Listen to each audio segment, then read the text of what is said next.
네, 우리가 이 전 시간까지는 자연인에 대해서 살펴봤고요.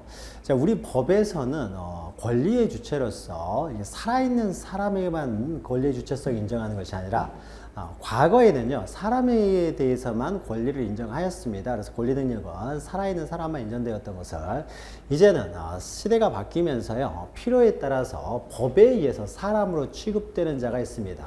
자, 법에 의해서 사람으로 취급되는 자, 즉 법에 의해서 인격이 부여된 자, 그래서 우리는 법인이라고 합니다. 그래서 법에 의해서 법인격이 인정됐기 때문에 권리의무의 주체가 될 수가 있다는 거죠. 이 법인은 크게 사단법인하고 이제 재단법인이 있는데요. 사단과 재단이 있는데, 이 사단법인이라고 하는 것은요, 개인에게만 권리를 인정하다 보면은 여러 사람이 공동으로 어떤 행위를 해야 될 때요, 단체를 형성해서 어떤 행위를 해야 될 때, 그럴 경우에도 그러니까 뭐 자본이 굉장히 필요한 경우가 되겠죠. 이런 경우, 그럴 경우 개인에게만 권리를 인정하게 되면 그 여러 사람들이 항상 함께 움직여야 되는, 함께 계약을 해야 되는 문제가 있기 때문에 그 사람의 단체에 그 단체를 구성하는 구성원으로부터 독립된 어떤 법인격을 인정해서 어떤 거래 편의를 위해서 만들어 놓은 것이 이제 사단법이 되는 거고요. 이 재단법인이라고 하는 것은 내가 어떤 목적을 위해서 이 재단을 사용할 때요, 그런데 어떤 특수한 목적으로 해서 사용되고 있는데 내가 사망을 하게 되면은 이게 나의 소유로 있게 되면은 그 상속인에게 그 재산이 상속이 되게 되고, 그 상속인은 그 피상속인이 사용하고자 했던 그 목적에 출연된 어떤 재산들, 그 재산들을 소유한 이후에는 그 목적에 따라서 반드시 사용하는 것이 아닐 수도 있기 때문에요. 출연하고자 하는 사람이, 재산을 출연하는 사람이 자기로부터 완전히 독립된 그 재산 자체를 자기로부터 독립성을 인정해서 상속이 되지 않도록, 그래서 독립된 법인격을 부여한 것이 바로 재단법인입니다. 자세한 어떤 개념 같은 것은 우리가 뭐 이렇게 알 필요 없고요. 그냥 사단은 사람의 단체에 대해서 독립된 법인격을, 그 구성원인 그 사람과는 독립된 법인격을 부여한 것을 사단이라고 한다면은, 재단은 그 재산의 단체죠. 그 재산, 단체, 여기서 사람의 단체, 거기는 재산의 단체, 그 단체의 독립성, 재산의 단체, 그 재산이 되겠죠. 재산에 독립된 법인격을 부여하여서 그 출연자로부터 독립성을 인정해 주고자 하는 법인, 이런 것들을 우리는 재단법이라고 한다. 그러니까 재단은 재산의 단체, 사단은 사람의 단체에 독립된 법인격을 부여한 것이다. 이렇게 단순하게 이해하시면 됩니다. 자, 법인의 종류로는요, 크게 사단법인, 재단법인도 있지만 양가로 1번 보시면요, 영리법인과 이제 비영리법인이 있습니다. 영리는 영리를 추구하는 거죠. 이윤, 영리를 추구하고자 하는 법에는 이제 영리법인이라고 합니다. 그리고 사단법인에는요, 다시 두 가지의 영리법인과 비영리법인으로 나눌 수가 있어요. 그래서 영리법인은 이제 영리를 추구하는 것이고, 비영리법인은 영리를 추구하지 않으면 이제 비영리법인이라고 하는데요.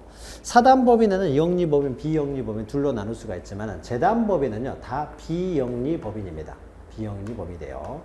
따라서 거꾸로 말하면은요, 자, 영리법인과 비영리법인이 있는데, 사단법인은 비영리법인도 있을 수 있고, 영리법인도 있을 수 있다. 그러나 재단법인은 항상 비영리법인으로만 존재합니다. 그래서 거기 영리법인, 비영리법인에서 39조 보시면, 자, 영리를 목적으로 하는 사단이요. 사단은 그건 회사들이죠. 영리 사단법인의 대표적인 것이 회사들입니다. 그래서 상사회사 설립의 조건이조차 이를 법인으로 할 수 있다라는 거죠. 그럼 저당에서 사단법인, 즉 영리 사단법인에 대해서는요, 모두 상사회사에 관한 규정을 준용하는데, 이 상사회사에 대해서는요, 상법에서 따로 규율을 합니다. 그래서 민법에서는 그 회사를 규율을 하진 않아요. 그래서 영리 사단법인으로서 영리법인의 대표적인 것이 회사인데, 회사는 상법에서 규율을 하기 때문에요. 상법에, 회사법에서 따로 규율을 하고 있습니다. 따라서 우리 민법에서 다루지는 않고요. 자, 밑에는 단락 보시면 영리를 목적으로 하는 이제 사단법인이 영리법인으로서요. 이런 경우는 이제 영리라고 하는 것은 이제 이런 영리를 목적으로 하면 사단법이 된다는 거죠. 그리고 밑에 다음 단락 보시면 비영리법인은요, 뭐 종교, 학술, 자선, 기회, 사교, 기타 영리 아닌 사업을 목적으로 하는 사단법인 또는 재단법인을 이제 우리는 비영리법이라고 합니다. 그럼 비영리법인의 대표적인 것은요, 뭐 경찰, 공제회, 재향, 군인회 이런 것들을 말하는 거죠. 그 자체 그 구성원들의 어떤 이익을 위해서 조직된 사단이 아니라는 거죠. 회사는 주식회사 같은 경우가 대표적이 되겠죠. 주식회사 같은 경우는 주주들의 이익을 위해서 존재하는 것이죠. 주주에 의해. 그래서 그 구성원의 이익을 위해서 존재하는 법인이면은 이것은 영리법인이고요. 비영리법인은요, 구성원의 어떤 배당이라든지 이런 게 이루어지지 않는다는 거예요. 그러면 경찰, 공제회, 또 재향군인회 이런 것들은 이제 비영리법인이 됩니다. 영리법인, 비영리법인의 구분은 나누는 방법은요, 우리가 조금 있다가 다시 하니까요. 회사들이 해당되고요. 자, 비영리 사단법인이 있고요. 또 비영리 재단법인이 있는데, 자, 우리 민법은요, 이렇게 비영리법인만을 민법에서 다루게 됩니다. 그래서 우리 민법은 비영리법인만 다루기 때문에 결국 재단법인과 비영리 사단법인만을 우리의 민법의 대상으로 다뤄요. 근데 이 법인은 영리법인이 복잡한 것이죠. 그래서 비영리법인은 현실에서 돈이, 그러니까 영리법인이 재산이 많고 그 재산관계, 재산거래들이 문제가 되기 때문에 상법에서 회사에 대해서는 아주 자세하게 규율을 합니다. 그러나 비영리법인은 어떤 재산이 이렇게 많은 건 아니기 때문에 규율하고자 하는 그 대상이 이렇게 많지는 않습니다. 그러나 민법에 나와 있는 비영리법인, 우리는 민법 총칙을 공부하고 있기 때문에요. 이 법인편에서도 한 2문제 정도 출제가 되니까 법인편 잘 기억하시기 바랍니다. 특히 출제가 자주 되는 부분은요, 나중에 수업을 진행하는 과정에서 설명해 드릴게요. 그래서 우리 민법은 비영리법인만 다룬다. 그리고 법인은 밑에 양가로 2번에 사단법인과 재단법인이 있는데요. 사단법인은 그냥 사람의 단체에 법인격을 부여했고, 재단법인은 재산의 단체에 법인격을 부여했다라고 이렇게 이해하시면 됩니다. 넘기시면은요, 사단법인과 재단법인을 이제 비교해서 쭉 설명해 놓은 부분이 있는데요. 표가 있는데, 사실 이런 내용들은요, 시험에 그렇게 자주 나오는 내용들은 아닙니다. 그냥 암기하는 내용이기 때문에. 다만 우리가 뒤에 공부하다 보면요, 이제 사단법인, 재단법인을 중심으로. 자, 비영리법인을 다루다 보면 사단법인, 재단법인을 모두 다루게 됩니다. 따라서 다 공부를 하게 되면 또 자연스럽게 알게 되는 내용이니까요. 공부를 한 다음에 이제 정리하는 의미로서 한번 읽어보시기 바랍니다. 자, 그러면은 바로요, 이제 시험이 나오는 것은 71페이지에 이제 법인의 설립부터 이제 시험이 출제가 됩니다. 앞에 있는 내용은 단순한 개념이기 때문에요. 시험에 출제될 가능성은 별로 없고, 이제 71페이지부터 나오는데요.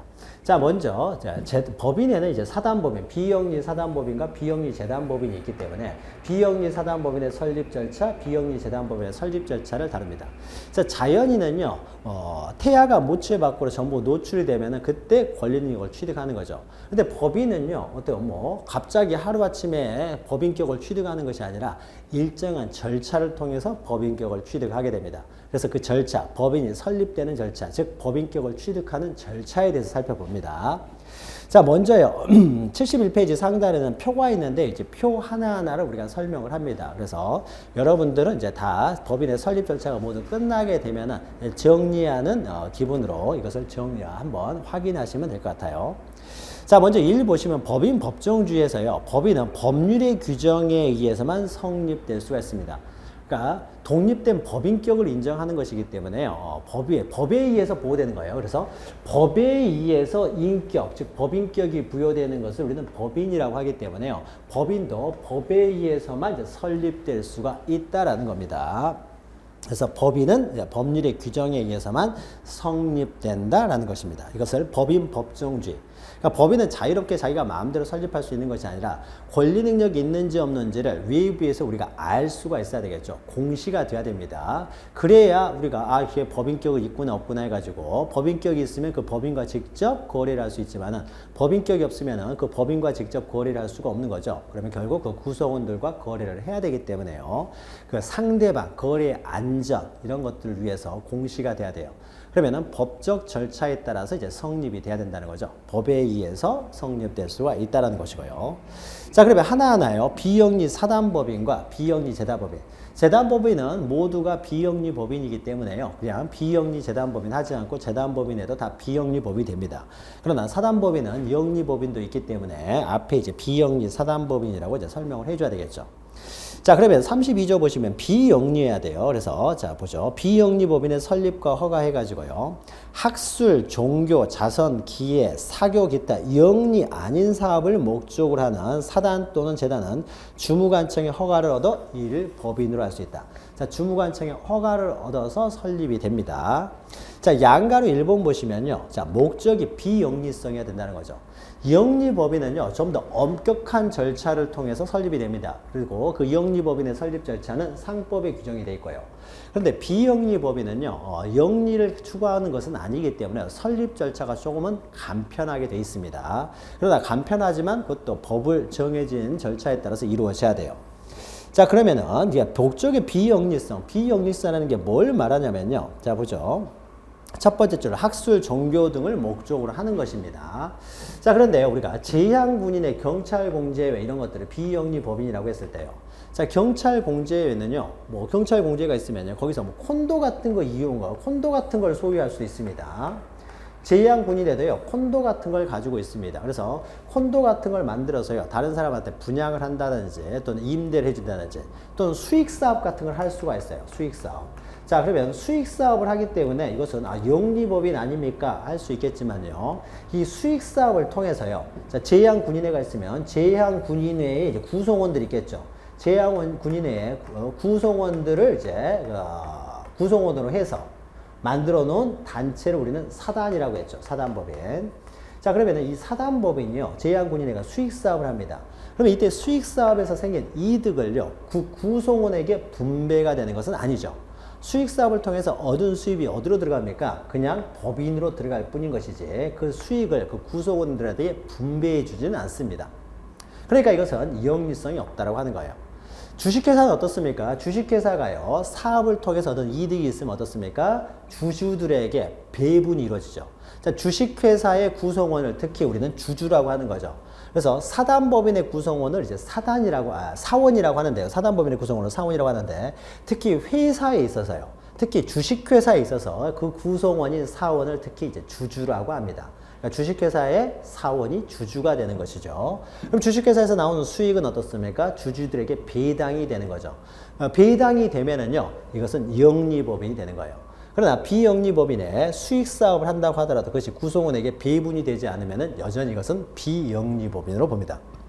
그래서 영리냐 비영리냐는요, 어떤 수익사업을 했느냐 안 했느냐 이걸로 판단하는 것이 아니라요. 저 보죠. 두 번째 줄 보시면은 목적 달성을 위하여 부수적으로 영리 행위를 할 수도 있어요. 수익사업. 그러나요, 이러한 수익은 그 목적 달성을 위해서만 사용돼야 되고 수익을 사원에게 배분하는 것, 즉 분배하는 것은 허용되지 않는다는 거죠. 그러니까 이 사단의 유지를 위해서 수익사업을 하는 것이지 이 사람들의 구성원에게 분배하기 위해서 수익사업을 하는 것이 아니기 때문에 여전히 비영리법이라는 거죠. 그래서 비영리법인은 수익사업을 전혀 못하는 건 아니고 배분만 이루어지지 않으면 됩니다. 또 영리 아닌 사업이면 되는 것이지 반드시 공익을 목적으로 할 필요는 없어요. 뭐 종교, 뭐 자선, 기회, 사교도 마찬가지예요. 수익금을 그 구성원들한테 배분만 하지 않으면, 분배만 하지 않으면은 비영리법인이 되고 이것이 반드시 공익을 목적으로 해야 되는 것은 아니라는 거죠. 자, 그러면요, 이제 사단법인의 이제 설립 절차를 봅니다. 이 사단법인의 설립 절차는요, 이 국가의 설립 절차하고 비슷해요.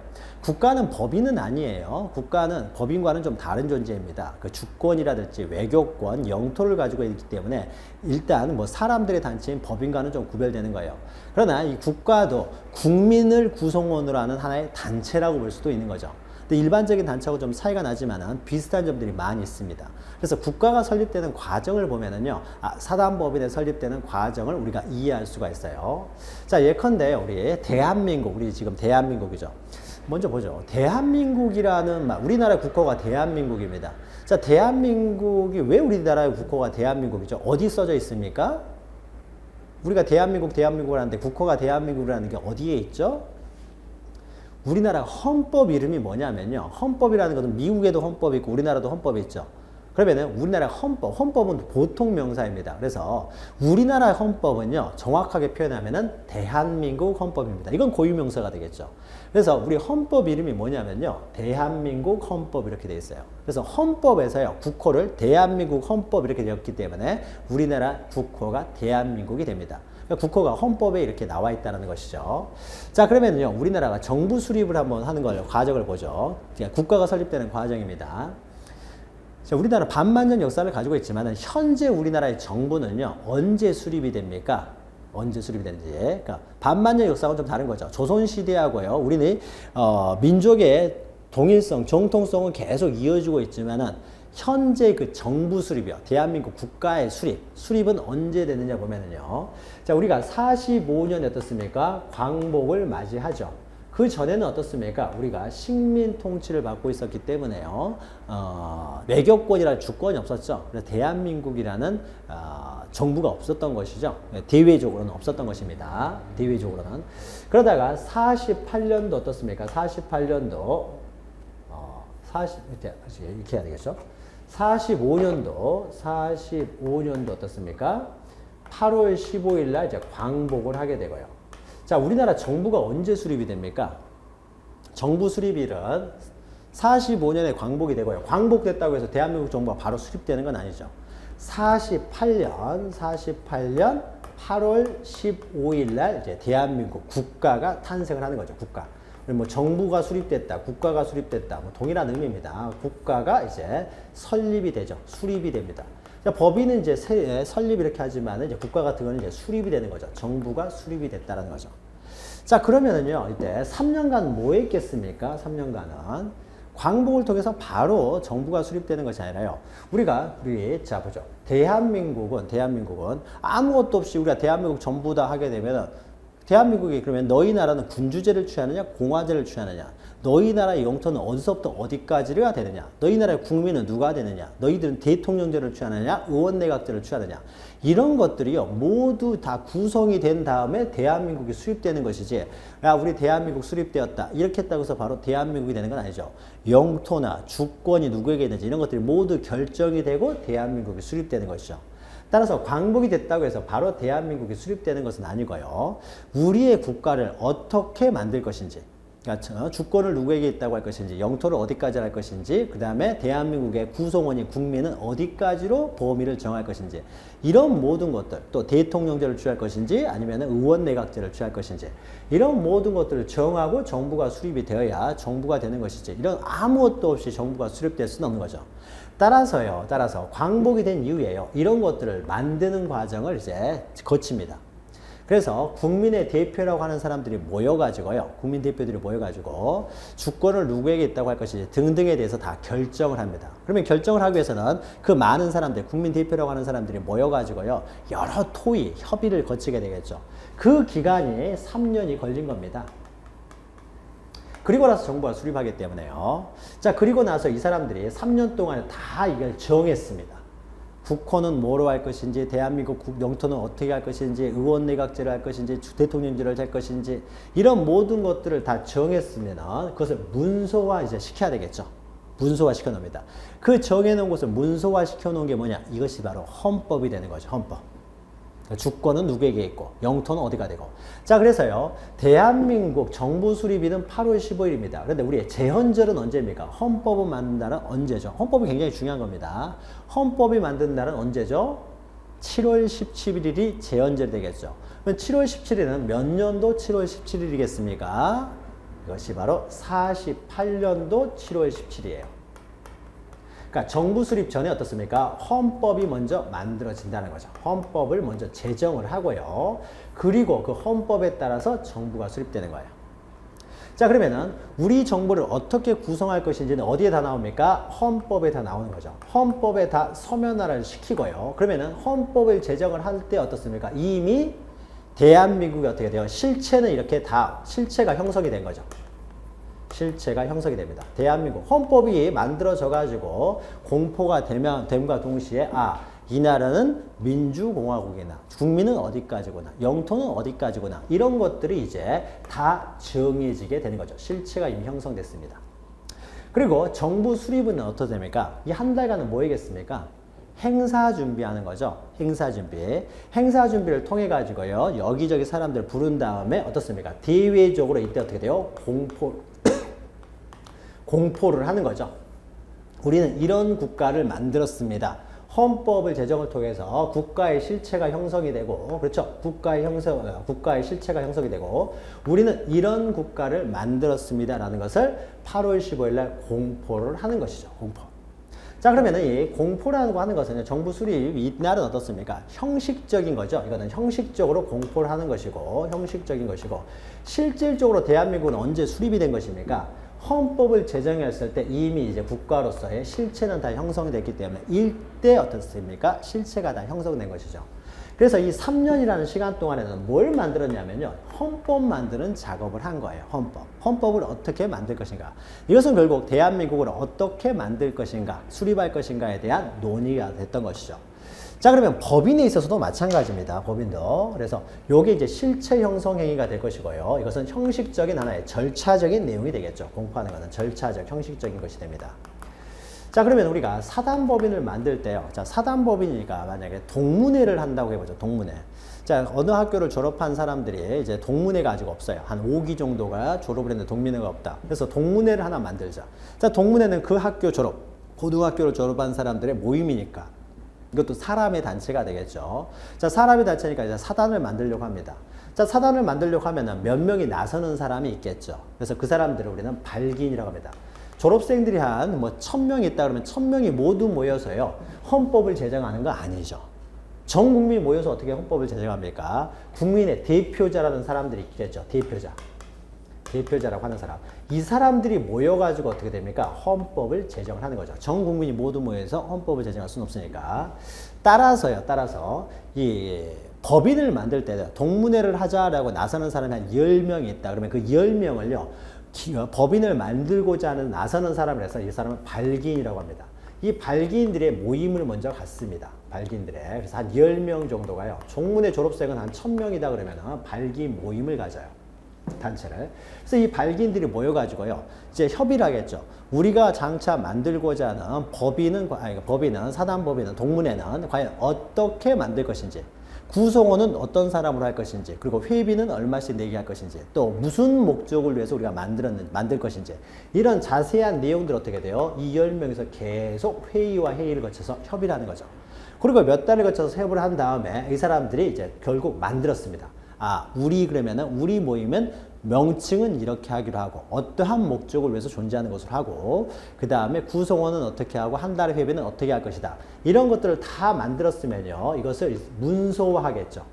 그러면 국가를 만들 때 이 대표자들이 모여서 협의를 한 다음에 그것을 문서화 시켜놓은 것이 바로 헌법이라고 했죠. 그럼 여기서도 이 발기인들이 모여서요. 그 내용, 법인의 실체를 이제 어떻게 할 것인가를 정한 다음에 그것을 문서화하는데 그 문서를 우리는 정관이라고 합니다.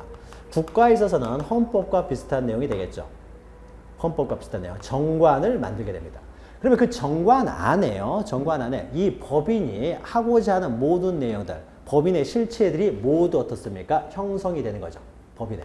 그러니까 법인의 실체를 모두 형성을 한 다음에요. 형성이 되는 거죠. 그것을 문서화 시켜 놓은 것이 바로 정관이 된다는 거죠. 그러면 정관을 작성하게 되면은 그 법인의 모든 실체가 형성이 되는 거죠. 그리고 그 정관을 가지고요. 형식적으로 주무관청에 가서 허가를 받습니다. 허가를 받아요. 법인은 자기들 마음대로 설립할 수 있는 것은 아닙니다. 그래서 허가를 받습니다. 허가를 받고요. 국가가 설립할 때는 어떻습니까? 외부에 뭐 허가를 받을 필요는 없는 거죠. 그래서 이제 형식적으로 그냥 공포만 하면 됩니다. 그 다음에 여기서 이제 법인에 있어서는 이제 주무관청이 허가를 받고요. 이게 정당한 법인이 맞는지, 비영지 법인이 맞는지 심사를 거쳐서 허가를 받은 다음에 대외적으로 이제 우리는 이런 법인을 만들었다라고 해서 공시를 하는 거죠. 이렇게 공포처럼 공시를 합니다. 공시를 한다는 것은요, 설립 등기를 한다는 거죠. 설립 등기. 법인 등기부에 등기를 함으로써 이제 공시가 되는 거죠. 그래서 세계 만방에 공포를 함으로써 대한민국이 수립됐다는 걸 알리듯이요. 여기는 법인 설립 등기를 마침으로써요. 법인 등기가 됨으로써 이제 우리는 이런 법인을 만들었다는 것이 대외적으로 공시가 되는 거죠. 자, 그러면은 설립 등기를 한때 어떻습니까? 이때 법인이 성립이 된다는 거죠. 대외적으로 공시를 했을 때 법인이 성립이 됩니다. 그러면 이때부터 이때까지는 어떻습니까? 이거는 실체 형성을 만드는데 어떤 법인을 만들 것인가 할 때 시간이 오래 걸리겠죠. 몇 달간을 심의를 하면서 만든 다음에 그 다음에 다 만들었으면은 주무관청이 허가를 받고 설립 등기하는 것은요. 이거는 순간적으로 이루어질 수 있어요. 바로 관청 가서 허가 받고 바로 등기해버리면 되기 때문에 이것은 하나의 절차적, 형식적 요건이 되겠죠. 절차적, 형식적 요건이 될 것이고, 이 정관 작성이 어떻습니까? 이것이 실체적 요건이 되는 거죠. 법인이 성립하게 한 실체, 실체적 요건이 되는 거죠. 이 실체가 형성이 되지 않은 법인은 존재할 수 없으니까요. 자, 그래서 마지막 단계, 그러니까 실체적 요건을 갖추고 이런 절차적 형식적 요건으로서 허가와 설립 등기를 마치게 되면 비로소 이제 법인이 탄생하게 된다, 성립하게 된다는 거죠. 자, 그러면 법인 설립에 있어서 가장 중요한 건 뭐가 되겠습니까? 바로 이 정관 작성행위죠. 이 정관을 통해서 법인은 실체적으로 존재하게 됩니다. 그래서 이 법인이 어떤 법인이냐 이런 것들이 다 정관에 기재되어 있기 때문에 정관을 만들게 되면 실체는 모두 형성되게 되는 거죠. 국가에 있어서도 헌법 제정 절차가 오래 걸리는 것이지 외부적으로 수립을 공포하는 거 이건 행사 준비만 하면 되기 때문에 중요한 건 아닙니다. 헌법을 제정하는 절차가 오래 걸리는 거죠. 이게 대한민국의 실체를 형성하는 과정입니다. 그래서 헌법이 제정되면 실체가 형성이 되는 거죠. 그래서 정관 작성이 굉장히 중요하다는 거죠. 자, 그래서 양가로 2번 72페이지 보시면은 법인의 설립행위에서 가장 중요한 것은요. 이게 바로 정관 작성이라는 거죠. 이것을 우리는 법인의 설립행위라고 합니다. 법인의 설립은 누가 합니까? 발기인들이 법인을 설립하게 되는 거죠. 그래서 법인을 설립한 다음에 그 고등학교 졸업생들을 이제 회원으로 받으면 되겠죠. 그래서 정관을 작성하는 행위는 이 발기인들에 의해서 이제 정관이 만들어지게 되고요. 발기인들의 정관 작성 행위, 이것을 법인의 설립 행위라고 합니다. 그리고 이것은 형식적인 절차일 뿐인 것이고요. 그래서 정관 작성 행위를 설립 행위라고 해요. 자, 그러면 40조 보시면요. 사단법인의 정관에서 사단법인의 설립자들을 우리는 발기인이라고 해요. 법인을 만들고자 하는 사람들, 나서는 사람들이 된다고 보시면 됩니다. 설립자는요. 다음에 각 호의 사항을 기재한 정관을 작성해야 돼요. 정관 작성이죠. 정관이 작성이 반드시 돼 있어야 됩니다. 정관이 없는 법인은 존재할 수 없어요. 헌법이 없는 국가는 존재할 수가 없습니다. 그러니까 헌법이 없는, 물론 헌법이라는 것이요, 이것은 좀 더 다른 문제인데, 헌법이라는 것이 반드시 헌법이라는 이름을 가지고 헌법이 존재해야 되는 건 아니고요. 실질적인 헌법이 있어야 된다는 거죠. 형식적으로 헌법이라고 이름이 붙여져 있지는 않다고 하더라도 적어도 헌법이 있어야 된다는 거죠. 헌법이 없는 국가는 존재할 수 없고 정관이 없는 법인은 존재할 수 없어요. 그래서 정관을 작성하여 기명날인하여야 됩니다. 기명날인이 바로 이제 발기인들이 이제 기명날인하게 되겠죠. 자, 그러면 이 사람들이 정관을 작성을 했습니다. 정관은 뭐 한 장으로 되어 있는 것이 아니라 여러 가지로 되어 있어요. 근데 우리가 정관이라고 하지만요, 여러 가지 명칭을 사용합니다. 뭐 규약, 규칙, 또는 뭐 강령, 뭐 헌법 이런 말을 사용할 수도 있고 여러 가지 이렇게 명칭을 사용하는데 이것이 법인의 실체에 관한 사항을 기재하고 있으면요, 이런 것들을 다 통칭해서 정관이라고 합니다. 정관. 실제 이름은 뭐 규칙, 회칙에도 상관이 없어요. 그래서 정관이라고 해요.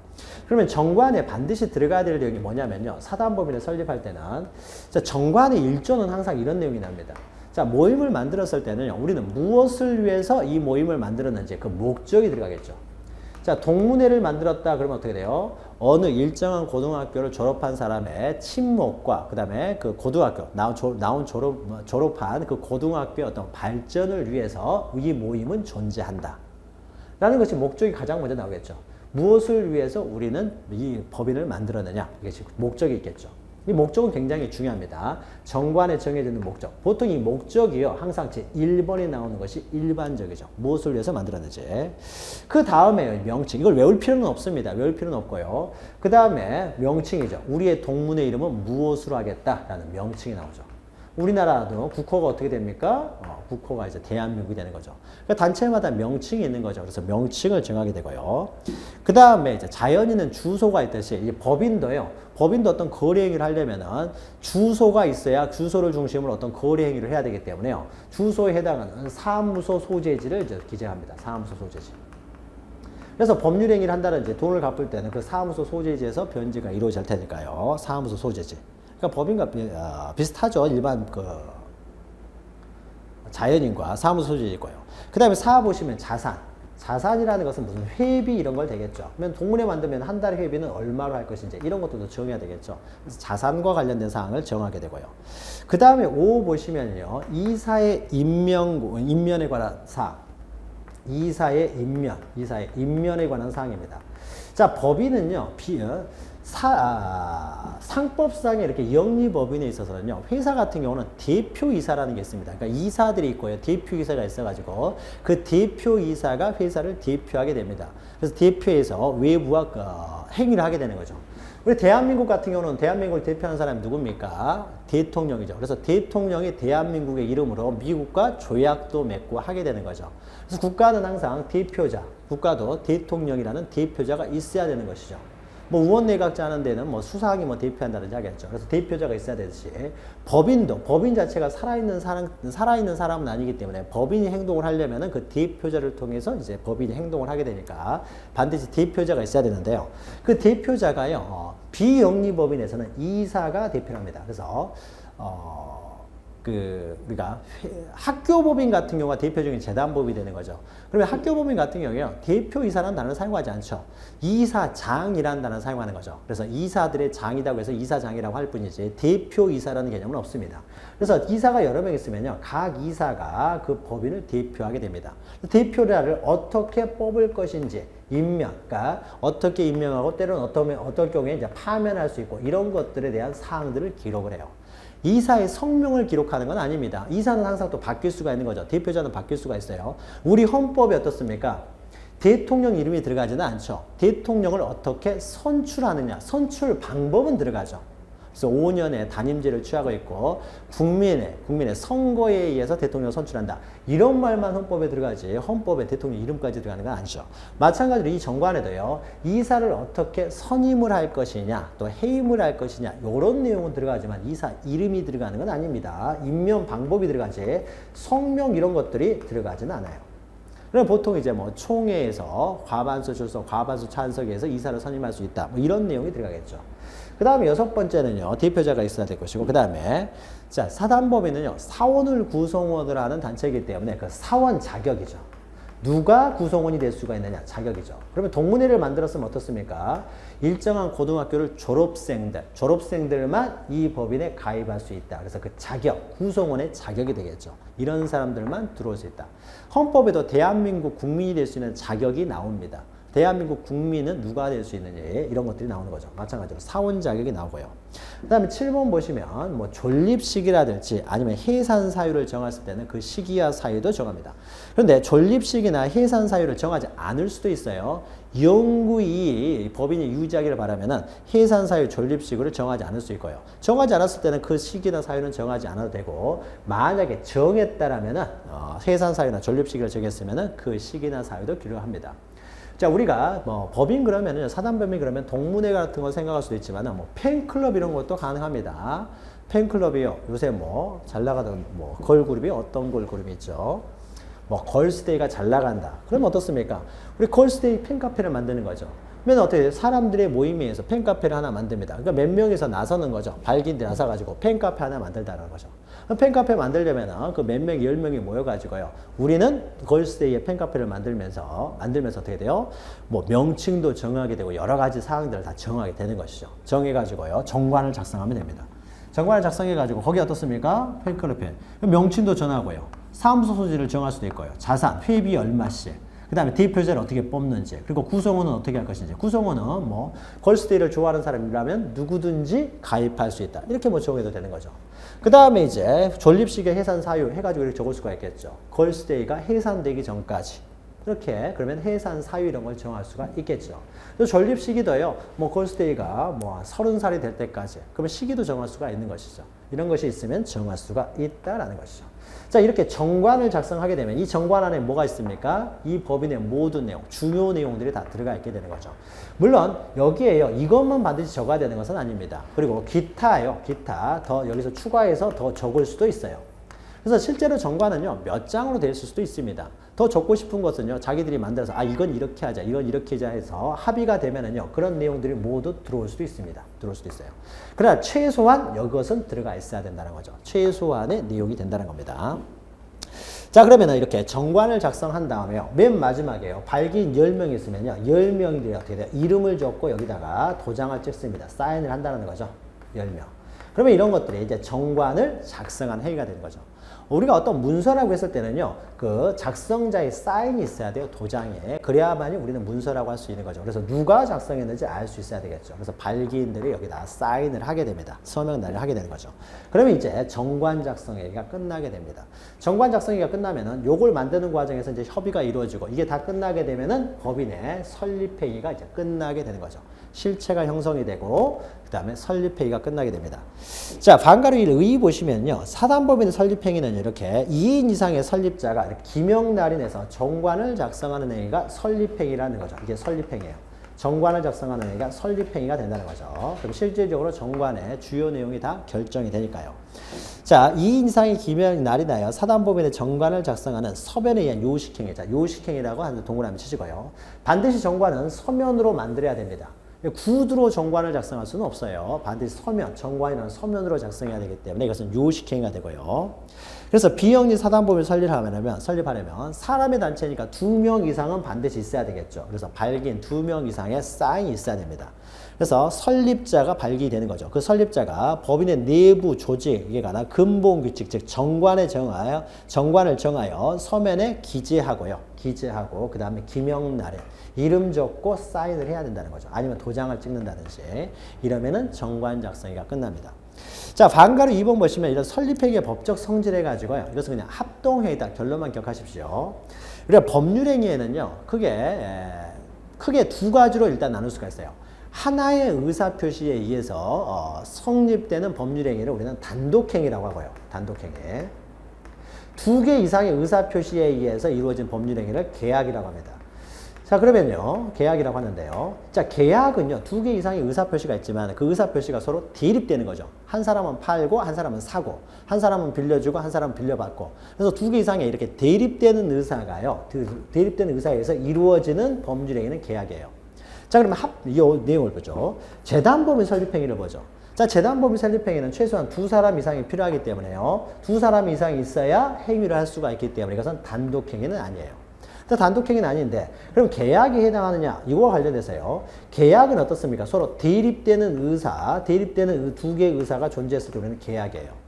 그런데 여기 발기인이 갑이 있고 을이 있고 쭉 하게 되면은 갑과 을은 어떻습니까? 이 사람 갑, 을, 병 이런 사람들은요. A라는 법인을 만든다라고 하게 되면 그 사람들 의사는 갑도 A라는 법인을 만들겠다는 의사고 을도 A라는 법인을 만들겠다는 의사고 병도 A라는 법인을 만들겠다는 의사고요. 자, 그 의사가 어떻습니까? 다 동일하죠. 갑을병 2사람 이상의 의사가 다 동일한 의사죠. A 법인을 만들겠다는 동일한 의사로 이루어졌습니다. 2개 이상의 의사가. 그러니까 계약하고는 좀 차이가 난다는 거죠. 계약은 동일한 2개의 이상의 의사에 의해서 이루어진 법률행위가 아니죠. 판다, 산다라고 했으니까 서로 대립되는 의사였어요. 그런데 사단법인을 설립하는 행위는 이 사람들이 어떻게 돼요? 다 동일한 의사가 되겠죠. 동일한 의사.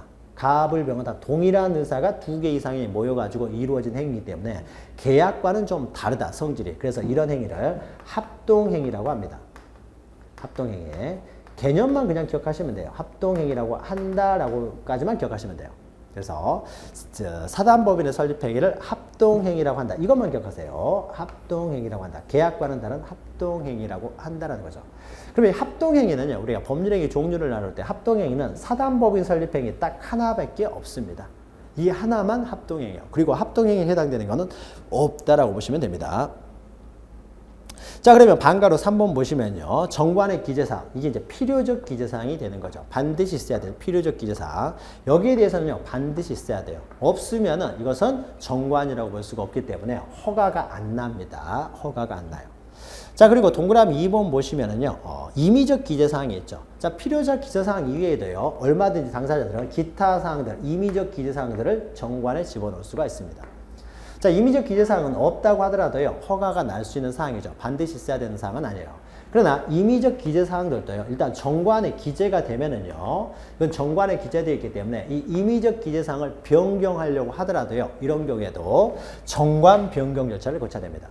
자, 우리나라의 헌법에 있는 내용들은요, 반드시 헌법에 있어야, 반드시 헌법에는 최소한 이러한 내용들은 있어야 된다 라는 것들이 헌법에 당연히 있을 것이고요. 반드시 헌법에 규정될 필요가 없는 것들도 때로는 헌법에 규정되는 경우도 있습니다. 그러면 헌법에 반드시 기재되어야 될 필요성이 없는 것이 기재되어 있다고 하더라도 이제는 어떻습니까? 헌법에 일단 규정이 돼 있기 때문에 이것을 변경하려면은 헌법을 개정하는 절차를 거쳐서 헌법을 개정할 수가 있는 것이지 꼭 헌법에 필요하지 않은 내용이 들어갔기 때문에 이것은 쉽게 개정할 수 있는 게 아니죠. 마음대로 개정할 수 있는 것이 아니라 다 국민투표를 거쳐서 헌법을 개정해야 되는 거죠. 마찬가지로요. 필요적 기재사항이 아니라고 하더라도 일단 경관에 기재가 되면은요, 이런 사항들을 변경할 때도 정관 변경 절차라는 엄격한 절차에서만 변경을 할 수가 있습니다. 자, 방가로 4번 보시면요. 자, 정관의 법적 성질과 그 해석 방법, 요건 좀 기억하셔야 되는데, 이 정관은요, 정관은 당사자의 계약에 의해서 이루어지는 것이 아니라요. 정관은 하나의 성격이 뭐냐? 이 법인이죠. 이 법인이 어떻습니까? 내부 규칙이 되는 거예요. 하나 법이 되는 거죠. 법인이죠, 법인.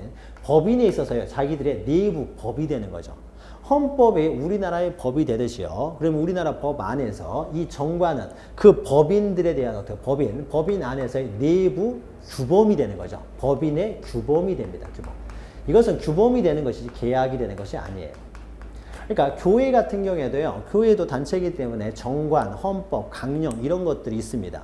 그러면 그 규정들은 어떻습니까? 그 교회를 다니는 사람들은 당연히 지켜야 될 규범이 되는 거죠. 그 교회를 다니지 않은 사람들은 그 규범을 지킬 필요는 없습니다. 그러나 그 교회에 다니는 사람들은 적어도 그 규범을 지켜야 되는 거죠. 지키지 않으면 어떻습니까? 제명돼 버릴 수도 있는 것이죠. 그래서 이 정관은요, 이 법인을 규율하는 내부 규범이 되는 거죠. 규범. 자, 규범이 되기 때문에 이건 계약이 아니기 때문에요. 규범이니까 그 해석을 할 때는요, 객관적인 방법에 따라 해석을 합니다.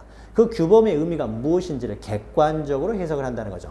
우리가 헌법을 해석을 할 때요, 그 의미를 객관적으로 해석을 하는 것이지 다수결에 의해서 헌법을 해석하는 건 아닙니다. 자, 헌법을 해석할 때요, 다수결에 의해서, 어차피 국민이 만든 것이기 때문에 다수결에 의해서 헌법을 해석한다 그러면은 이 다수결이라고 하는 것은요, 어제 다르고 오늘 다를 수 있어요. 그러면 똑같은 헌법 규정을 보고 이렇게 해석되고 저렇게 해석되고 그러면은 법적 안정성이 다 깨져버리겠죠.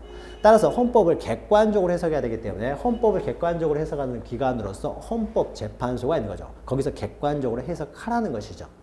그러니까 이 법인의 내부 규범이 되고 있는 이 정관도 어떻습니까? 구성원들이 비록 이 사원, 구성원들이 만든 규범이라고 하더라도 그 구성원들이 한번 만들어 놓으면은요, 정관이 그 구성원들이 다수결에 의해서 정관을 이렇게도 해석할 수 있고 저렇게도 해석할 수 있고 이렇게 안 된다는 거죠. 그래 버리면은 이 정관 해석에 똑같은 문장이 어제 다르고 오늘 다르게 해석될 수가 있기 때문에 이 정관을 해석하는 방법은 이것은 내부 규범이기 때문에 계약에 의해서 이루어진 것은 아니기 때문에 객관적으로 그 의미가 무엇인지를 해석해야 된다는 겁니다. 자, 그래서요. 첫 번째 단락 보시면은 사단법인의 정관은요. 정관은 그 법적 성질의 계약이 아니라 하나의 자치, 법규, 규범이 된다는 거죠. 두 번째 줄에 있죠. 따라서 정관은 객관적인 기준에 따라서 그 규범적인 의미 내용을 확정하는 법규 해석 방법, 즉 객관적 해석 방법에 따라야 된다는 거죠. 다수결에서 해석할 수는 없다는 거죠. 따라서 밑에 즉 보시면 작성자의 주관이나 해석 당시의 사원의 다수결에 의한 방법으로 자의적으로 해석돼서는 안 된다는 거죠. 그리고 어느 시점에 사단법인의 사원들이 정관의 규범적인 의미 내용과 다른 해석을 사원총회 결의에 의해서, 즉 다수결에 의해서 했다라고 하더라도요, 그 결의에 의한 해석은 다수결에 의해서 해석할 수 없는 것을 다수결에 의해서 해석했기 때문에 그 해석은 아무 의미가 없다는 겁니다. 즉 그 사단법인의 구성원인 사원이나 법인을 구속할 수가 없다는 겁니다. 그래서 법인이라고 됐네요. 법인을요, 법원이라고 쓰세요. 법원. 못합니다. 법원을 구속할 수 없다는 거죠. 이 법률의 해석은 어떠냐? 이 내부 자치의 그 자치 규범의 해석은요, 객관적으로 해석해야 되기 때문에 다수결에 의해서 해석할 수 없다. 그러니까 사원이나 그 법원이 객관적으로 해석할 수 있다는 것이죠. 다수결에서 해석할 수 있는 것은 아니다라는 겁니다. 자, 그 다음에 요거 잘 기억하시고요. 그 다음에 이제 정관을 만들었으면 어떻게 설립위가 끝났으니까 이제 정관을 가지고 와서 어떻습니까? 주무관청의 허가를 얻어서 이제 설립 등기를 하게 되면 법인이 설립이 된다는 거죠. 자, 주무관청의 허가를 받아야 되고 양가로 4번 설립 등기요. 자, 그래서 보면 법인은 그 주된 사무소의 소재지에서 설립 등기를 함으로써 성립을 합니다. 그 밑에 두 번째 줄 보시면요. 설립 등기는 법인격 취득을 위한 성립 요건이 됩니다. 그래서 법인이 설립 등기를 또 성립하기 때문에 이것은 성립 요건이에요. 자, 우리가 뒤에서도요, 이제 법인 등기와 관련해서 여러 가지 내용을 다룰 텐데 이 법인에 있어서의 등기는요, 등기라는 것은 대항 요건일 뿐입니다. 그러니까 정관에 의해서 모든 것이 법인 내부적으로는요, 정관에 의해서 효력이 발생하게 되고요, 외부적으로 공시하는 그런 등기는 외부에도 그 정관의 내용을 주장할 수 있는 그냥 대항 요건일 뿐인데요, 오로지 하나요. 이 설립 등기만 성립 요건이 됩니다. 법인이 성립되기 위한 성립 요건이에요. 그러니까 정관이 아무리 있다고 하더라도요, 설립 등기가 안 돼 있으면, 공시가 안 돼 있으면 법인은 없는 것이 됩니다. 법인이 성립되지 않았기 때문에 법인격은 없겠죠. 그래서 설립 등기를 해야 법인이 성립하고 비로소 어떻습니까? 법인격을 취득한다는 거죠. 권리 능력을 갖게 된다라는 겁니다. 취득하게 된다라는 거 기억하시면 됩니다. 성립 요건이다. 설립 등기만 성립 요건이고 나머지는 다 나머지 등기는 대항 요건입니다. 자, 양가로 5번 보시면요, 설립 중에 사단법이 있는데 이것은 그렇게 아주 중요한 것은 아닙니다. 자, 그러면은요, 아직 실체 형성은 다 됐어요. 정관이 작성돼서 실체 형성은 다 됐는데 허가받고 설립 등기를 하려면 어떻습니까? 여기서 시간적 간격이 있게 되는 거죠. 이때 이 상태에 있는, 이 사이에 있는 법인은 우리는 설립 중의 법인이라고 해요. 적어도 우리가 법인이라는 단어를 사용하려면요, 정관은 작성이 돼 있어야 돼요. 아직 정관도 작성되지 않았을 경우에는요, 그냥 발기인들의 모임일 뿐입니다. 이 발기인들의 모임은요, 어떤 공동의 어떤 목적을 위해서 법인을 만들겠다는 공동의 목적에 따른 어떤 모임일 뿐인 거죠. 어떤 공동 목적을 위한 모임이다. 이랬을 때는 이것은 조합이라고 합니다. 이건 법인이 아니라 하나의 조합이에요. 공동 목적에 따른 모임, 조합일 뿐입니다. 조합이요, 정관을 작성하게 되면 어떻게 되냐? 그때부터 이제 사단의 실질을 갖게 되는 거죠. 사단의 실질을 갖게 됩니다. 정관을 작성해야. 실질은 갖게 됐지만은요, 아직 법인격을 취득하기 전이에요. 설립 등기가 안 돼 있어서. 따라서 이때의 사단은요, 사단의 실질은 가지고 있지만 아직 법인격은 없죠. 그래서 법인 아닌 사단이 됩니다. 법인 아닌 사단. 법인 아닌 사단. 법인격이 없는 사단이다. 그래서 법인 아닌 사단. 또는 아직 권리 능력을 없겠죠. 고인격이 취득되지 않았기 때문에 권리 능력이 없습니다. 그래서 권리 능력이 없는, 사단은 사단이지만 권리 능력이 없는 사단, 권리 능력 없는 사단, 비법인 사단, 법인 아닌 사단, 이렇게 표현을 하게 됩니다. 다만 이 법인 아닌 사단 중에서 설립 중에 있는 법인, 이런 것을 설립 중의 법인이라고 해요. 설립 중에 이제 사단법이 되는 거죠. 설립 중에 사단법인은요, 특별한 의미를 갖는 것은요, 자, 방금 넘기시면 방가로 이번에 설립 중인 사단법인은요, 정관은 작성이 됐으니까 이제는 법인 아닌 사단은 됩니다. 그러나 아직 정식으로 법인격을 갖는 사단은 아닌 거죠. 자, 설립 중에 사단법인을 인정하는 의미는요, 방가로 3번에 있습니다. 자, 내용을 보면은 설립 중의 법인은요, 설립 등기, 이제 시간적인 어떤 차이밖에 없는 거죠. 그래서 설립 등기를 함으로써 곧 권리 능력을 취득하는 사단법인과 동일성이 인정되죠. 동일한 법인이고 아직 형식적인 면에서만 갖추지 못했으니까요, 동일성이 인정이 됩니다. 동일성이 인정되기 때문에 법인 아닌 사단에 의해서 이루어진 행위들은요, 특별한 절차 없이 그 이후에 설립되는 법인의 행위로요, 당연히 인정이 됩니다. 즉, 가로 열고 동일성설이라는 거죠. 그래서 설립 중의 법인의 행위는 설립 후의 법인 행위로 당연히 된다라는 것이죠. 이런 점에서 이제 설립 중의 법인의 의미를 갖습니다. 다만 밑에 다음 단락에서요, 설립 중의 법인 행위가 설립 후에 법인 행위로 인정되는 법인은 설립을 위한 행위만 제한됩니다. 설립을 위한 행위를 했을 때만 그것이 설립 중에 법인이었던 것이 설립 후의 법인에게 그대로 승계가 되는 것이지, 설립을 위한 행위가 아니라면요, 이건 승계되지 않는다. 판례 있는데 이것은 좀 더 깊이 들어가는 내용이고요. 아무튼 동일하다라는 것이죠. 이거 기억하시면 되고요. 자, 사단법인의 설립 절차는요, 좀 간단한 편입니다. 그런데, 자, 3번 보시면요, 비영리, 이제 재단법인의 설립 절차요. 자, 재단법인의 설립 절차는 사단법인 설립 절차보다는 조금 복잡합니다. 자, 재단법인의 설립 절차에 있어서는요, 재단법인은요, 재산이 있어야 되는 거죠, 재산. 재산의 법인격을 부여하는 거, 재산 그 자체의 법인격을 부여하기 때문에요, 이 정관을 작성하는 설립행위예요. 정관만 작성했다고 해서요, 재단법이 설립될 수는 없고요. 플러스에서 뭐가 있어야 되냐면요, 재산이 출현이 돼야 돼요. 재산의 법인격을 부여하는 것이기 때문에 재산이 출현이죠. 기증이 있어야 된다는 거죠. 출현이라고 하는 것은 어떤 사람의 재산을 감소시키면서 다른 사람의 재산을 증가시키는 행위를 출현이라고 한다. 그랬을 때 재산 출현이 있었을 때만 그 재산에 대해서 법인격을 인정할 수 있기 때문에요. 그래서 정관을 작성하기 전에요, 먼저 재산 출현이 먼저 있어야 됩니다. 그래서 재산 출현이라는 하나의 단계가 더 들어가기 때문에 이제 재단법인에서는 조금은 더 복잡한 내용이 되는 거죠. 자, 그러면은 3번 보시면 비영리 재단법인 설립해서요. 목적은 비영리성해야 된다. 보통 이제 학교법인이 어떻습니까? 비영리 이제 재단법이 되는 거죠. 자, 양가로 2번 설립행위에 있어서 보시면은요. 정관 작성. 모든 법인은 정관이 있어야 됩니다. 정관에. 이 재단법인은 도대체 어떤 재단법인이냐? 그런 것들이 다 정관에 기록이 돼 있어야 된다는 거죠. 그래서 정관은 반드시 가져야 됩니다. 다만 정관 작성만으로 안 되고 재산 출연도 있어야 된다는 거죠. 그래서 43조 보시면은 재단법인의 설립자는요. 일정한 재산을 출연하고요. 출연하고 재산 출연이 먼저 들어가야 된다는 거죠. 출연하고 그 다음에 어떻습니까? 1호부터 5호 사항을 기재한 정관을 작성을 해야 된다는 거죠. 정관 작성. 재산을 출연하고 정관을 작성을 해야 된다는 거죠. 그러니까 재산 출연이 하나 더 단계가 더 들어간다는 거죠. 자, 그래서 재산 출연과 관련해서 이제 중요한 의미를 갖겠죠. 자, 의의 보시면은요. 의의는 뭐 재산 출연이 하나 더 필요하다는 거죠. 정관 작성 이외에. 자, 넘기시면 반가로 2번 보시면요. 설립행위의 법적 성질에서는요. 자, 재산을 출연하고자 하는 사람이 누구냐면요. 자, 지금 갑이 재단법인을 이제 설립하려고 합니다. 갑이라는 사람이 재산법인을 설립하려고 해요. 뭐 학교법인을 만들 수도 있고요. 아니면은 뭐 복지법인을 만들 수도 있겠죠. 그래서 결식아동을 돕기 위한 법인을 만들 수도 있습니다. 그러면은 갑이라고 하는 사람이요. 자기가 가지고 있는 재산, X 부동산이 있으면 이것을 이제 출연해야 되겠죠.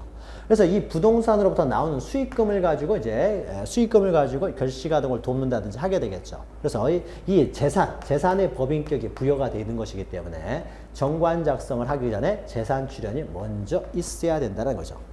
자, 그러면 이때 재단법인의 설립행위는요. 자, 보죠.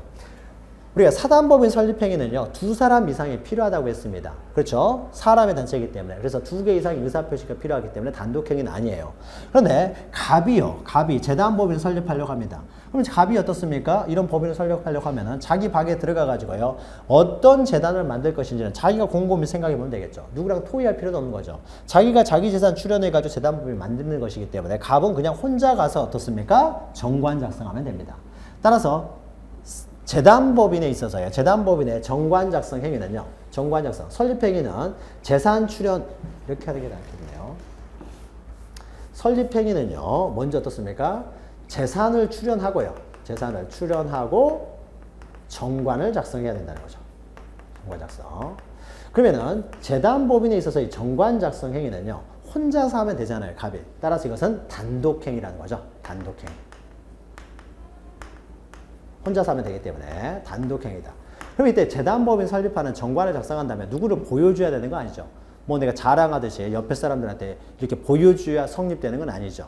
따라서요. 단독행위를 함에 있어서 승낙을 받을 필요도 없고 또 상대방의 누군가에 도달할 필요도 없는 거죠. 누구한테 보여줘야 될 필요도 없습니다. 그래서 상대방 없는 단독행위가 되는 거죠. 그래서 상대방 없는 단독행위의 대표적인 것이 바로 재단법인 설립행위가 됩니다. 상대방 없는 단독행위라는 거죠. 그러면 재단법인을 설립할 때 혼자서 설립하는 것이 아니라 혼자서는 재산이 없어가지고 2사람이 모여가지고 재단법인을 설립할 수도 있습니다. 자, 2사람 이상이 모여가지고요. 갑과 을이 모여가지고 재단법인을 설립한다. 이것은요. 그러면은 합동행위가 되냐? 그렇지는 않습니다. 합동행위라고 했을 때는요. 반드시 2개 이상의 의사가 있어야 되면 우리는 합동행위가 되지만은 이거는 혼자서도 할 수 있는데 을과 함께 하는 것이죠. 그래서 을과 함께 했을 때는 단독행위가 2개 있는 것이지 이것이 합동행위가 되는 건 아니에요. 단독행위가 2개 한다고 해서 합동행위가 되는 건 아니고요. 그냥 단독행위가 2개 있는 거죠. 갑의 설립행위와 을의 설립행위 2개가 있다고 봅니다. 자, 그래서요. 재단법인 설립행위는 상대방 없는 단독행위가 되죠. 설립자가 갑의 단독행위가 된다. 재단법인 설립자 수가 여러 명이라고 하더라도 이것은 단독행위가 여러 개 있는, 즉 상대방 없는 단독행위의 경합 여러 개가 있다라고 보는 것이지 이게 이것이 합동행위가 되는 건 아니라는 거죠. 자, 반가로 3번 보시면은요. 이제 재산을 먼저 출연해야 된다는 거죠. 재산을 먼저 출연해야 된다는 거죠. 자, 재산 출연이 이제 특색이 있으니까 이게 이제 중요합니다. 그래서 재산의 출연, 이 부분은요, 이게 별 표현을 해 두시고요. 설립과 관련돼서 가장 중요한 것은 바로 이 내용입니다. 재산 출연이에요. 자, 출연을 하는데요. 출연 행위를 하는데 47조 보시면요. 자, 생전 처분으로 재단법인을 설립합니다. 출연을 하는데요. 생전 처분으로 출연을 하게 되면 마치 갑이라는 사람이 A라는 복지법인을 만든다라고 하게 되면요. A 법인에 이제 X 재산을 출연하는 것이 되겠죠. 그러니까 생전 처분을 하게 되면 무엇과 비슷합니까? 증여와 비슷한 거죠. 그냥 증여하는 것과 같은 거죠. 그러나 유언으로요. 내가 죽고들랑 이 재산을 가지고 내 재산을 가지고 이런 법인을 A라는 복지법인을 만들어라. 그래서 유언으로 만약에 재단법인을 만들게 되면은 자 유언으로 하는 증여가 되겠죠. 유언으로 하는 증여를 우리는 유증이라고 했죠. 유증. 그래서 생전에 살아있는 동안에 법인을 만들면은 증여에 관한 규정을 준용하고 유언으로 만약에 재단법인을 설립하게 되면은 유언으로 증여를 하는 것이기 때문에 유증에 관한 규정을 준용을 합니다. 그런데 유증과 증여에 대해서는요. 우리가 다루는 내용이 아니기 때문에 그냥 유증과 증여의 규정이 준용된다라고만 기억하시면 돼요. 기억하시면 됩니다. 자, 그럼 중요한 것은요. 동그라미 2번입니다. 동그라미 2번이 중요해요. 자, 출연재산의 귀속 시기에 언제 귀속이 되느냐라는 겁니다. 자, 그러면은 요게요. 갑이라고 하는 사람이요. 갑이라는 사람이 A라는 재단을 만들면서요. 출연하겠다고 출연 의사를 했습니다. 출연 의사를 해가지고 이 사람이 3월 1일 날 출연 의사를 표시를 했어요. 자, 출연 의사를 표시하기 때문에 이제 A라는 재단법인을 만들었습니다. 자, 만든 A라는 재단법인이 언제 만들어졌냐면요. 이것이 4월 1일 날 재단법인이 설립됐다고 해보죠. 재단법인이 설립됐어요. 자, 재단법인이 성립됐다라는 것은 이제 성립이 됐다는 거죠. 설립이 됐어요. 자, 그러면요. 이때 이 X부동산은요. X부동산은 설립이 되면 바로 A가 소유권을 취득하느냐. 아니면은 여기에 더해가지고요. 이 부동산은요. 공시방법으로요. 법률행위에 의해서 법률행위에 의해서 부동산 물권이 갑에게서 A로 변동이 이루어지기 위해서는요. 반드시 소유권 이전 등기를 해야 됩니다. 소유권 이전 등기. 이게 원칙이에요. 등기를 해야 소유권을 취득하는 거예요. 그러니까 이 사람은 지금 A는요. 4월 1일 날 뭔 등기만 한 겁니까? 설립 등기만 한 거예요. 설립 등기만 하고요. 아직 이 X부동산에 대해서 구체적으로 이전 등기는 안 한 거죠. 그러니까 X부동산, X에 대한 소유권 이전 등기 이것이요. 아직 안 돼 있는 거죠. 자, 그러면은 X에 대한 소유권 이전 등기가 안 돼 있다고 하더라도 법인이 설립하면 바로 소유권을 취득하느냐 아니면은 출연 의사에 따라서 A가 X부동산의 소유권을 취득하기 위해서는 재단법인의 설립뿐만 아니라 즉 설립 등기 이외에 이전 등기까지 해야만이 A가 소유권을 취득하느냐 여기에서 견해가 나뉩니다. 자, 예를 들면 우리가 학설은 알 필요 없지만 우리가 판례를 이해하기 위해서 가끔씩 학설을 알아야 되는 경우들이 있습니다. 이제 그 내용을 하는데요. 그 내용을 자, 그 내용을 잠깐 보는데요. 자, 보면은, 자, 설립 등기요. 설립 등기, 우리 이전 등기를 해야 되는데, 우리 48조요. 우리 법에 48조는 뭐라고 돼 있냐면요. 자, 보죠. 자, 재단법인 출연재산의 귀속 시기 해가지고요. 1번 보시면, 생전 처분으로 재단법인을 설립하는 데에는 출연재산은 법인이 성립한 때, 성립이라는 것은 설립 등기를 할 때죠. 성립한 때로부터 법인의 재산이 된다고 돼 있어요. 48조에 따르면은 그러니까 법인의 설립 등기라면 바로 4월 1일 날 소유권을 취득한다라는 것이 되는 거죠. 자, 그리고 2번 보시면 유언으로 재단법인을 설립할 때는 출연재산은 유언의 효력이 발생할 때. 자, 유언의 효력은요. 사망한 때요. 출연자가 사망을 해야 유언의 효력이 발생합니다. 그래서 사망이라고 표시를 하고요. 사망한 때로부터 법인에게 귀속된 것으로 봅니다. 그러니까 이 두 조문은 어떻습니까? 생전 처분을 했을 때는 설립된 때가 될 것이고요. 유언으로 출연을 했을 때는요. 갑이 사망하면 바로 A가 소유권을 취득한다. 이 말은 무슨 말입니까? 48조에 따르면 소유권 이전 등기가 안 돼 있다라고 하더라도요. 4월 1일 날 소유권을 바로 취득한다라고 돼 있어요. 그런데 우리 민법의 대원칙은 뭐냐면요. 이것도 법률행위입니다. 단독행위니까. 법률행위에 의한 물권 변동은요. 반드시 이렇게 이전 등기를 해야만이 소유권을 취득한다. 이것이요. 우리 민법 186조 물권법의 대원칙으로 규정되어 있습니다. 그러면은 186조에 따르면 어떻게 됩니까? 설립 등기만 돼서 바로 소유권을 취득하는 것이 아니라 이전 등기까지 해야만이 소유권을 취득한다라고 하는 것이 186조에 나와 있고요. 그런데 48조에서는 이전 등기가 없다라고 하더라도 바로 설립이 되면 바로 소유권을 취득한다라고 48조에 규정되어 있으니까 이 두 조문이 충돌이 이루어지게 되는 거죠. 충돌이. 자, 이 두 조문이 충돌이 이루어졌을 때 이것을 어떻게 처리할 것인가에 있어서 학설이 나뉩니다. 학설은 두 가지예요. 41조를요. 186조의 특별 규정으로 보고 이전 등기가 안 돼 있다고 하더라도 4월 1일에 바로 소유권을 취득한다라는 견해가 있고요. 또 하나는 아니다. 물권법의 대원칙은 소유권 이전 등기를 해야만이 소유권을 취득하기 때문에 48조는 잘못된 조문이고 이것을 무시하고 설립 등기 이외에 이전 등기까지 되어야만이 소유권이 취득한다라고 봅니다. 그러면 선시적으로 이런 문제가 발생하는 거죠. 자, 갑이라고 하는 사람이요. 출연하겠다고 출연 의사를 표시를 했어요. 그리고 난 다음에 4월 1일 법인이 만들어졌어요. 그런데 아직 이전 등기가 되어 있지 않은 상태예요. 성립 등기만 되어 있고 아직 X 부동산에 대한 이전이 안 되어 있어요. 그래서 A가요, 설립한 다음에 이제 갑한테 그 부동산에 이전 등기를 해달라고 요구를 했습니다. 요구를 하는데 갑자기 갑이 마음이 바뀌어져 가지고요. 갑이라는 사람이 이 물건을 을한테 팔아버립니다. 을한테 팔아버리고, 언제 팔아버렸냐? 4월 15일 날 팔아가지고요. 이 사람한테 등기를 해줘버렸어요. 이전 등기를 해줘버렸습니다. 단순히요, 갑이 사망해서 상속이 이루어졌다면 이 사람의 지위를 그대로 승계하기 때문에 A는 을을 상대로 이전 등기를 청구할 수 있습니다. 상속인은 제3자는 아니기 때문에. 그러나 만약에 이 사람한테 매매를 통해 가지고요, 상속이 아니라 매매를 통해서 을한테 X 부동산을 이전 등기를 해줘버렸습니다. 자, 이랬을 때 이제 학살의 차이가 생기는 거죠. 자, 그러면은 이제 4월 15일 날 이전 등기를 해줬으면은요, 4월 15일 날 만약에요, 48조에 따르면 어떻습니까? 4월 1일 날요, 바로 A가 소유권을 취득했기 때문에 지금 4월 15일 현재는 누가 소유자입니까? A가 소유자라는 거죠. A가 소유자고 갑은 소유자가 아니기 때문에 소유자 아닌 사람으로부터 소유권을 취득한 을은 소유권을 취득할 수 없게 되겠죠. 소유권을 취득하지 못하고 이 X 부동산은 A가 소유권을 취득하게 됩니다. 그런데 186조설에 따르면요, 이런 경우에는 A가 4월 1일 날 재단법인이 설립됐다고 하더라도요, 아직 이전 등기가 되기 전에 누가 소유자라는 거예요? 소유권은 여전히 갑에게 머물러 있다는 거죠. A는 아직 소유권을 취득하지 못했기 때문에. 따라서 소유자로부터 소유권을 취득한 을은 어떻게 됩니까? 소유권을 취득하게 되는 거죠.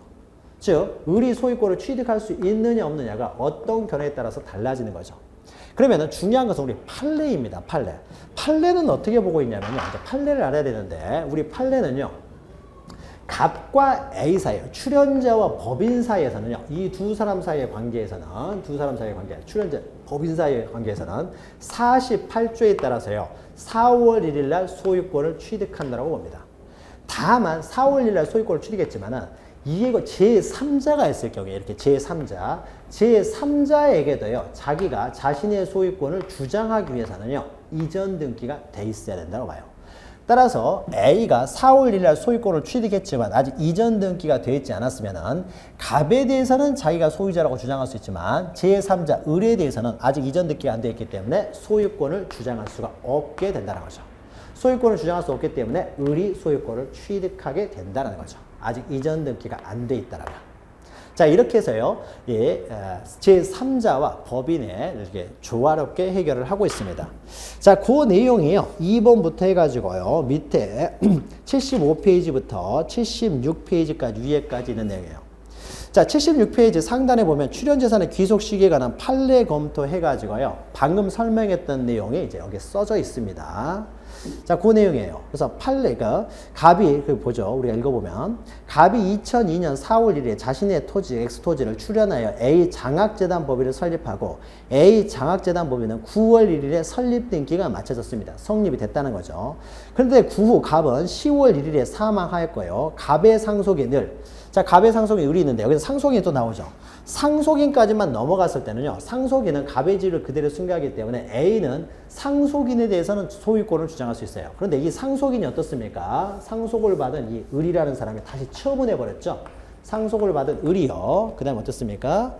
을이 X토지에 대한 상속 등기를 먼저 마치고 동년 11월 1일에 병에게 팔아버렸다는 거죠. 그래서 병 앞으로 지금 등기가 되어 있다는 거죠. 이 사람은 이제 이해관계 있는 제3자가 등장을 하게 됩니다. 이제 병이죠.